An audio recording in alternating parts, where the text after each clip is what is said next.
it's Nancy Beauvais with Agapi Marketing and Consulting, and I'm here today to kick off something new that I wanted to offer our subscribers on our newsletter, that just to give you guys a little bit of a bonus.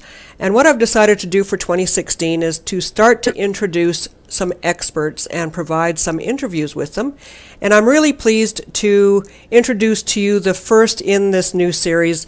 His name is Constant Taylor, and he is a social media guru. He's joining us from Illinois. Hi, Constant. How are you today? Hey, I'm doing good. How about yourself?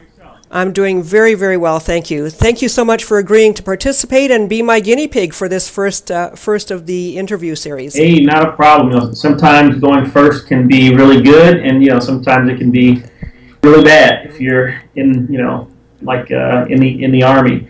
But I'm actually based out of Michigan. Oops, sorry. But I did grow up in Chicago when I was a little kid. That's where I got confused. I know that you had mentioned Chicago to me. Yep. Yeah. Well, I just wanted to share with everybody, I just finished doing my web series on the 10 key elements for social media marketing success, and I connected with Constant while I was doing that. I was very fortunate to do that. He's really helped me in by reposting and tweeting and things like that. And strategic alliances, as you will know, not just Constant, but all of my listeners here, that's a very, very key element of building your business as well. And I developed this strategic alliance with Constant just recently. I think it's been in the last month, Constant, that you and I connected. Correct. And we traded direct messages and emails and LinkedIn and things like that, and then decided to actually get on the phone and have a conversation, and found out that we share a lot of really, really key ingredients that are important: business ethics, morals, the way that we believe giving and getting back and things like that. So I was really, really pleased to make your acquaintance. And the fact that you bring so many skills to the table here, I'm really honored that you've decided to be my guinea pig, as I say. So one of the things that I found interesting in talking to Constant is he actually has a very solid business background. If you wanted to give us just a bit of a brief overview of some of your background, Constant, that'd be great. Absolutely. Well, I born and raised in Detroit, and I went to the University of Michigan. I graduated from their business school with a degree in business administration with concentrations in finance and marketing. And I started out in finance and actually cost accounting and finance. And I actually spent 6 months in China doing a startup joint venture to help set up their financial operations over there. So I got some good experience with that. So I actually speak a little bit of Mandarin Chinese as well as Spanish, because a lot of our facilities were in Mexico as well. So I'd spend a couple days or actually visit Mexico a couple times a month. So when I got back from China, though, I never considered myself as a financial person, but it was a business person who wanted to get finance experience, and that's the way that I view everything. People who know me from technology think that I'm a technology guru. From finance, it's the same thing, but I'm a business person who tries to understand all aspects and components of business. So when I got back, I got into account management, sales, and marketing, and I was working for an automotive supplier, and we had a joint venture. The joint venture was $45 million, and my goal was to raise sales by 10% per year. Within the first 6 months, I had the opportunity to land a contract that was a 4-year, $400 million contract. So that kind of totally blew that metric out of the water.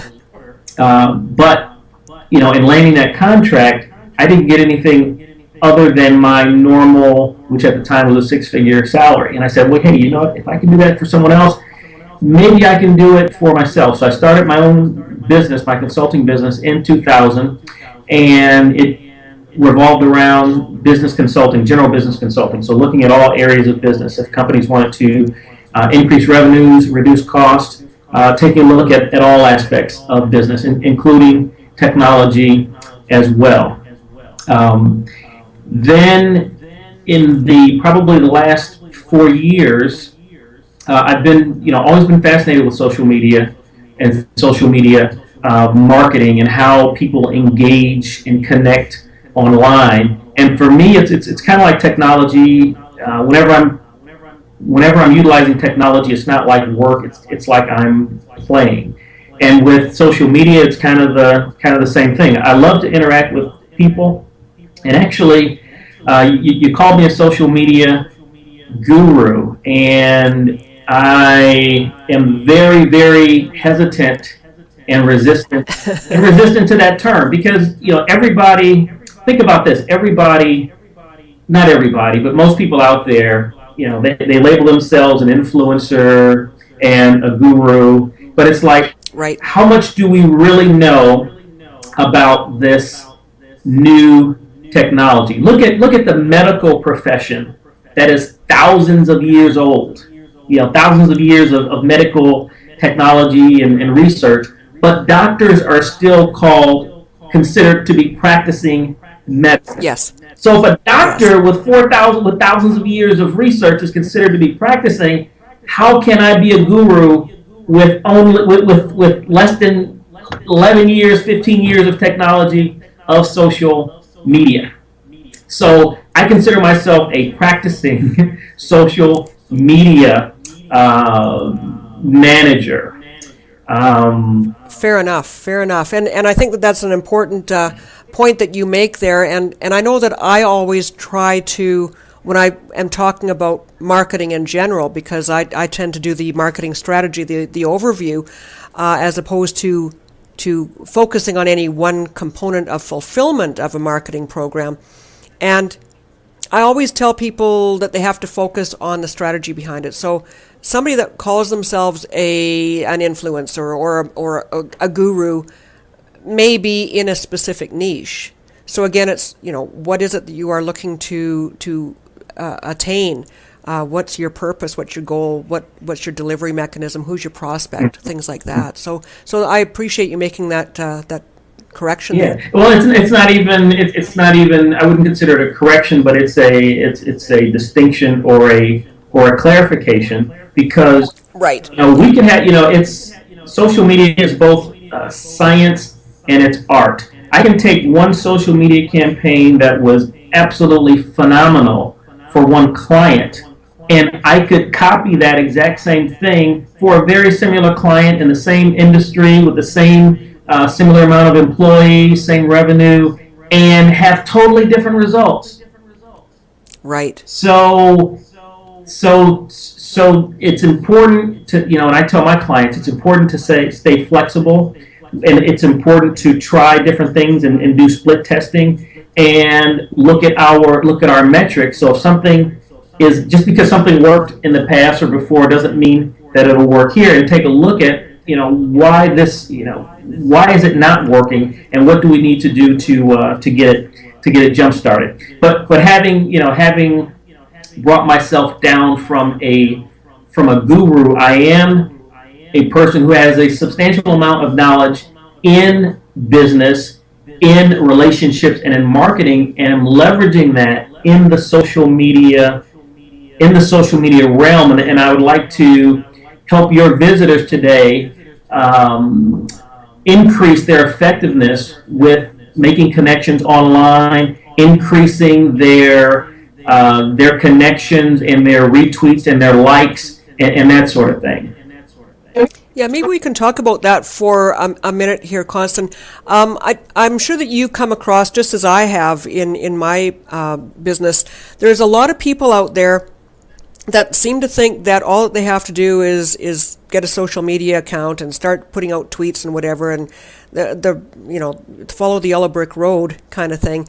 And how do you address that issue with people that are approaching you about the magic bullet of social media? Well, first of all, you want to look at what are your objectives, and I believe that I saw that on one of your video posts, is that your social media strategy should be a part of a larger marketing strategy. So it's like, what do you want to achieve? and who is your target audience. So once you've done that, you want to start, before you start putting, tweets out and content out, you want to start making connections with the right people online. So you want to go out and you want to follow people. You want to follow influencers. Look for influencers who are following, but you also want to look for influencers who follow back. So I'm a strong believer of collaborative relationships. There's a lot of selfishness online. Everybody is trying to push their own products, and nobody is listening to the other person. So my secret sauce and the areas I'll tell you where, hey, I'm not a guru, but this is where I really get sticky and how I really connect with folks, is that the first thing that I do, and the people that I connect with, is right now I get 500 emails a day on Twitter. 500. So I skim through them very, very quickly, and I've also got some people who actually go through and they'll do some filtering as well. But the people that say, hey, go here, click on my page, do this for me, do that for me, they get skipped right over. Then there will be a small percentage of people that will say, is there anything that I can do to help you? And sometimes what I'll do is, I'll test them on that to see if they're sincere. Hey, if they're genuine, yeah, right? Hey, would you mind retweeting my buddy's? Would you mind retweeting this person's page? And I said, okay, well, you know what? This is a collaborator. So I look for collaborators online, and then I also, every person who follows me on Twitter, they get it's a pretty lengthy message for a direct message, but it's very, very powerful, because what I say is, here's who I am. I like helping people, and I will try to help you if I can. And I like to connect with people who have the same philosophy as myself, people who are trying to help other people. So when I get a response back from that is positive, I say, okay, this may be a person who's a collaborator like myself. So you want to identify first of all, you want to be a collaborator. You want to take the focus off yourself and say, how can I help other people? You're a perfect example of that, because you have all of this great content out there. You created all of these videos, and they're free. You're providing free content. So you're the perfect example of a person who thinks not of themselves first, but you're thinking of others. Well, people, let's take it down a level. Maybe you're not producing content yet. Maybe you're not at that level. But you can also say, hey, is there anything that I can do for you? Can I give you a retweet? If you need a retweet, a like, if you need me to subscribe to your Instagram, let me know, and I can do that. So once you start doing that, people that are like that are going to start connecting with you. Once those people start connecting with you, they're probably going to start retweeting you without even asking. They'll see something, this is so-and-so, they're a good person, and they'll give you a retweet. Or if you need to ask for a retweet later because you've developed that relationship, then the chances of them giving you a retweet are probably 95% because you've made that connection and you've built that up. So, well, I appreciate your comment about me putting out the content very much, but it's interesting to hear you say that, because I get so many direct messages on the new people who are following me on Twitter, and so many of them are just complete self-promo. So when you said about how you do that, and that you check for test them on it, that's brilliant, because that's exactly how you and I connected. I got that long direct message from you, and I tested you on it. Let's see if this guy's for real. So yeah, it started going back and forth, and look where it's led. So I do appreciate that, and I think that there is a difference between the genuine direct messages like yours and some people who are just putting it out there so that they can get you on their email list, so that they can get my book and whatever. Not to say that there aren't some valuable books that are out there, different white papers and things that do have value, but yeah, you get a lot of those. Now social media can take a lot of time. I'm, for the most part, still managing mine on my own, and it obviously starts to take more and more time. And I know that there are a lot of automation tools out there. I'm a little bit on the fence. I do understand that it's very necessary at some point to automate some functions of your social media in there, but I'm afraid that sometimes you end up losing the personal interaction that way. Can you talk a little bit about the tools that are out there? Absolutely. What to look Absolutely. at? First of all, I would say that had I not, and I believe this with all sincerity, had I not had, because right now I'm 75% automated and I'm 25% manual. Had I not had my automation tools, I don't believe that we would be talking right now and that I would have connected with you. So automation allows me to actually sift through the rubble much faster to identify awesome people like yourself.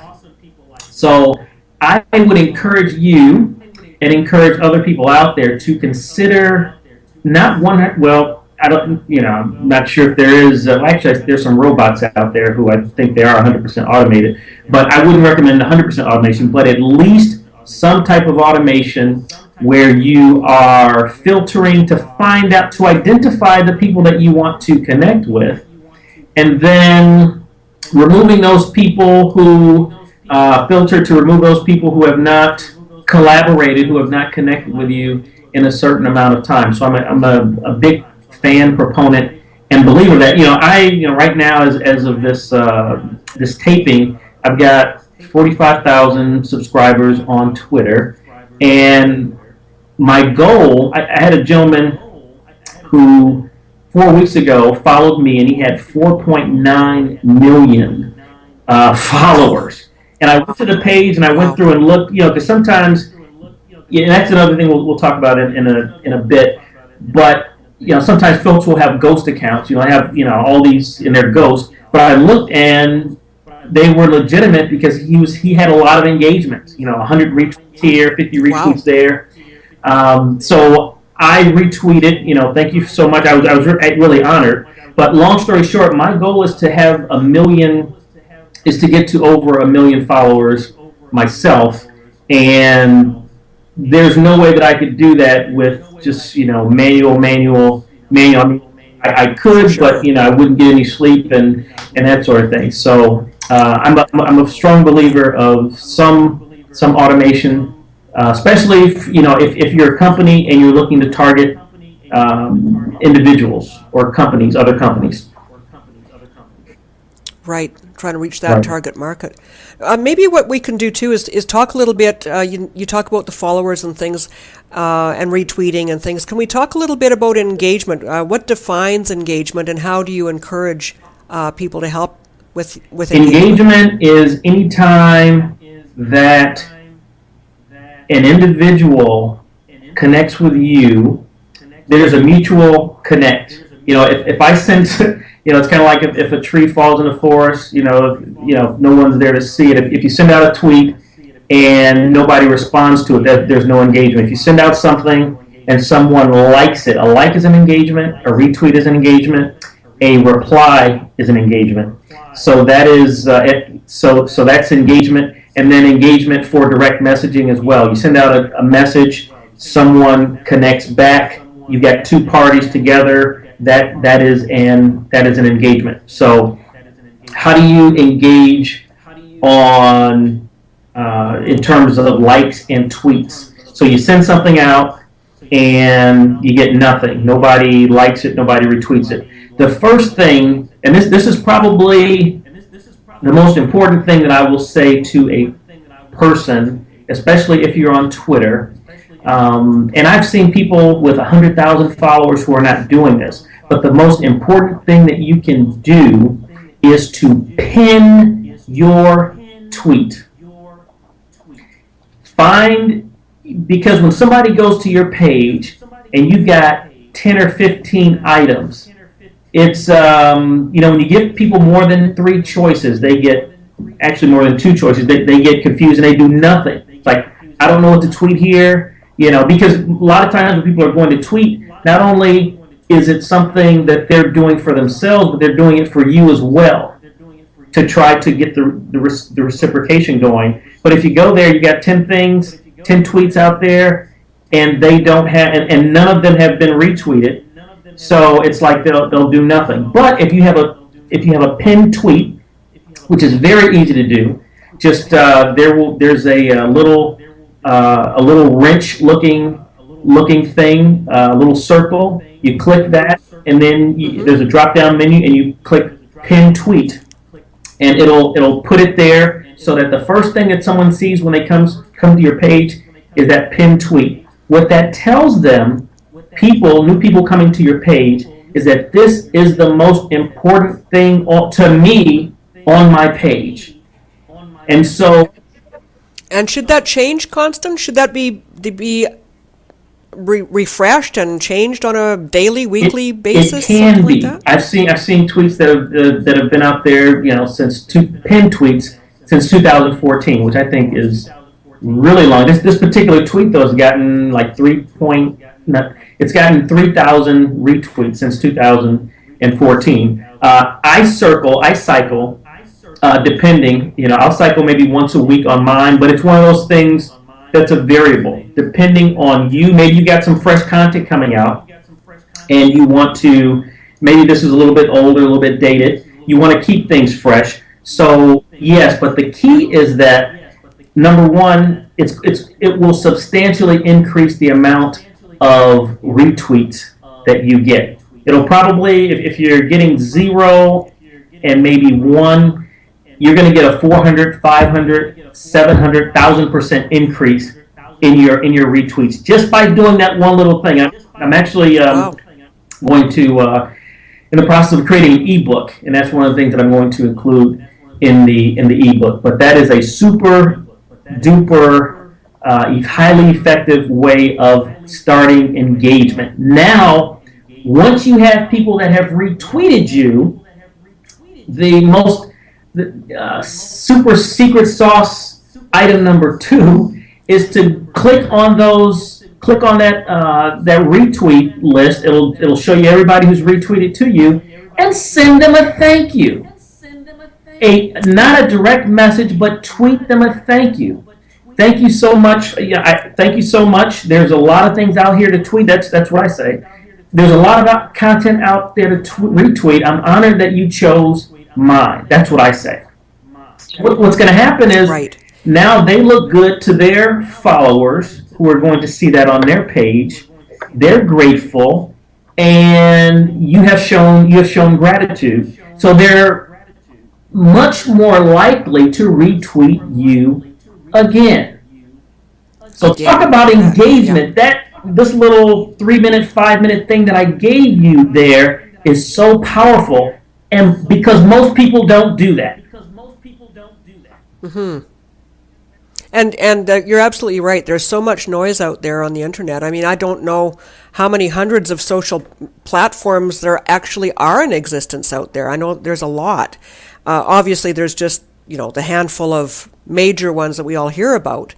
But there are so many ways to engage with people socially out there, and it is important to be polite and to make sure that people are recognized for what they do for you. I know that I try to do that, and I'm sure that sometimes it slips through the cracks, but I always try to show gratitude for anybody that has been paying attention to any of my stuff. But I haven't done the pinned tweet yet. I'm going to take you up on that. Absolutely. And, I unfortunately, I just had a tweet that had got 200 retweets, and I've been going through, and I think maybe I've thanked so far maybe 50 of them, but I'm still going through, maybe even if it's 2 weeks later, 3 weeks later, and that's the thing about a tweet is that once it's out there, unless you delete it, it stays out there. So we can go back and we can, and we can, say thank you. There's no time limit on that. Right. Do it all over again.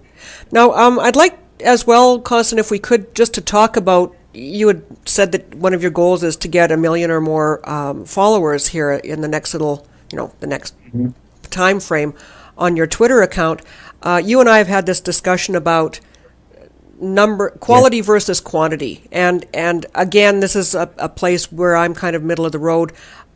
I recognize the fact that the more people that see you out there, the better chances of having people engage with you that are your target.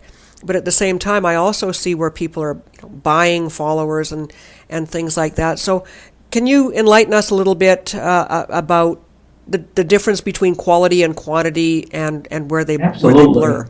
I was just watching a YouTube video where this particular individual was actually recommending to his viewers to buy ghost accounts, fake accounts, because it would make them look good.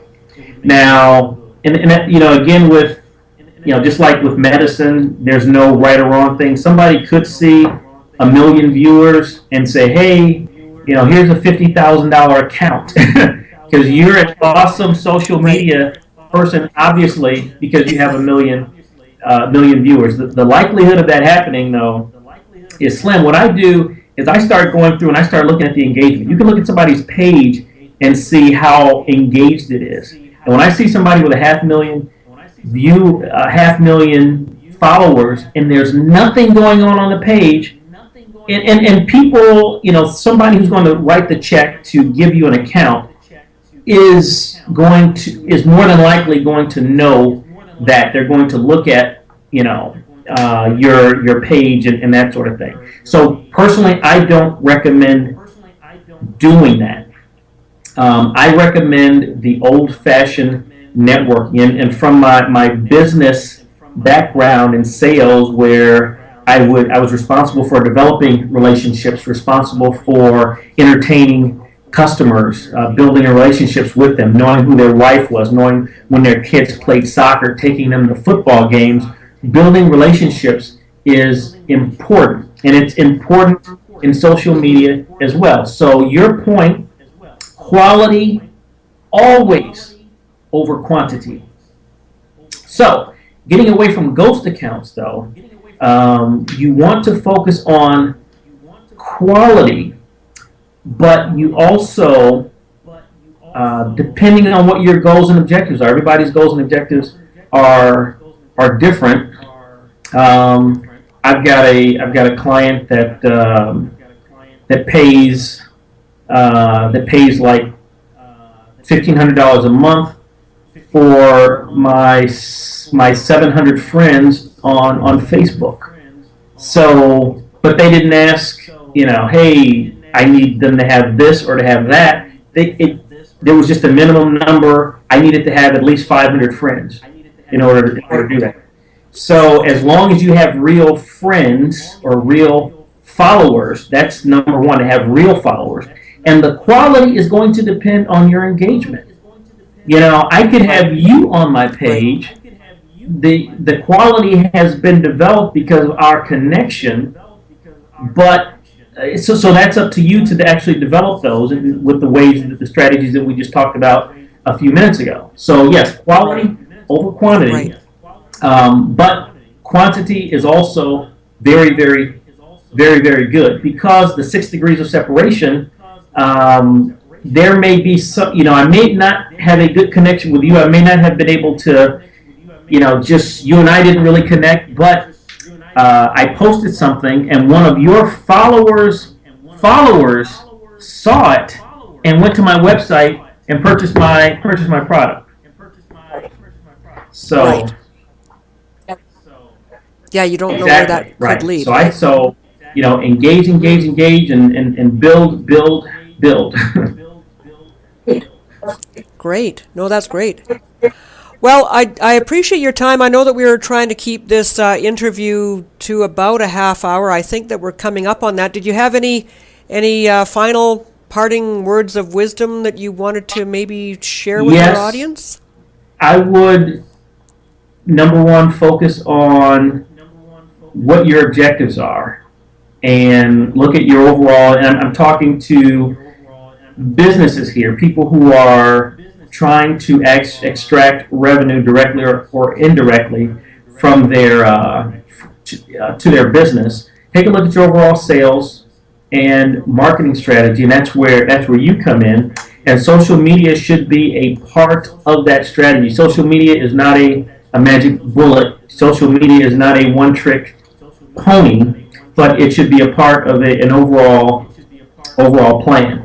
And once you've got your marketing plan in place, then you look at social media. I recommend focusing, not trying to, especially starting out, not trying to be a master of Instagram and Twitter and Facebook and LinkedIn all at once, unless you've got the resources to do that. But I recommend starting and focusing on one thing and just really, really, really, really, really doing that one thing well. There's a guy who is a comedian on Facebook. He's like a Facebook rock star, and I love this guy. His videos get 4 million views in less than 24 hours when he puts out a 2-minute video. Oh, wow. And he's a rock star on Facebook. He's got I don't know, 10 million, 15 million followers or something like that on Facebook. On Twitter, he's got maybe less than 100,000 or something like that. So it's totally different. But for what he does, Facebook is that thing for him. So you have to decide what is your thing, how are you going to best connect with your audience, and then really push and move in that direction to do that. Perfect. Very wise words. I appreciate that. Now, what I do want to point out to people as well is you've given a lot of great hints, a lot of great strategies for people to be able to implement and grow their own social media presence. But I do want to point out that you do have a business that can help people with this, Zen Social Karma. And I'm sure that you would welcome meeting or talking to anybody who thinks that they could use your services. Did you want to share your website? Absolutely. It's zensocialkarma.com. zensocialkarma.com. And you can also connect with me on Twitter at zensocialkarma.com as well. Or my personal branded Twitter account is at TaylorMade2K, at TaylorMade 2K. Perfect. Yeah, I don't think anybody would be disappointed with Constant. I have just enjoyed so much being able to connect and share in conversations like we've had today. I've learned a lot from you, Constant, and I look forward to continuing to share and learn from you and with you. So I thank you so much for taking time to join us on this interview, and look forward Likewise, to and I've also learned a lot from you as well, and I really appreciate your tips, especially on media. And my plan is to get more into media and developing videos as well, so I appreciate your direction and guidance on that as well. Oh, you're most welcome. Well, thank you so much, and thank you all for listening in on this, and I'll look forward to sharing more with all of my newsletter subscribers here in a month with a new guest. So thanks very much, and bye for now.